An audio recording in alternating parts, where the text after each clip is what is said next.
Hello, আজকে হলো 60 ডেজের 11th day. আজকে আমি আলোচনা করব বলেছিলাম স্কিন কারেক্টারটা সম্বন্ধে। সবার প্রথমে বলি স্কিন কারেক্টারটা কি। স্কিন কারেক্টারটা হলো মানে কারেকশন করছে, মানে আনইভেন স্কিন টোন তোমার যদি স্কিনে থেকে থাকে সেটাকে তোমার ইভেন্টে নিয়ে আসছে স্কিন কারেক্টারের সাহায্যে। এবং আনইভেন স্কিন টোনটা কি জন্য হচ্ছে, বিভিন্ন রকমের তোমার pimples, acne, pigmentation, sunburn, burn spot, এগুলো কিন্তু বিভিন্ন রকমের কালারের হয়ে থাকে। এই স্পটগুলো সেটাকে হাইড করার জন্য স্কিন কালারটা ঠিক অপোজিট কালার দিয়ে তোমাকে হাইড করতে হবে। এটাও নাম্বার 1 পয়েন্ট।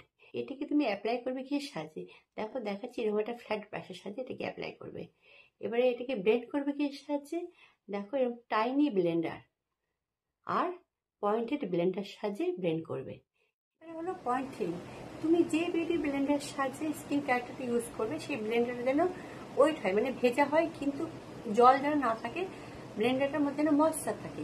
আর ব্লেন্ডারটা এমনভাবেই তুমি স্কিনের মধ্যে তুমি স্কিন কারেক্টারটা ইউজ করবে যেন স্কিন থেকে যেন পুরোটা যেন সরে না যায়। সফট হাতে ড্যাব ড্যাব ভাবে স্কিনে ইউজ করবে। আজকে হলো এই পর্যন্তই। আগামীকাল আমি বলবো কি কি কালারের তোমার স্কিনের স্পট তুমি হাইড করার জন্য কি কি তুমি স্কিন কালার ইউজ করবে। আজকের জন্য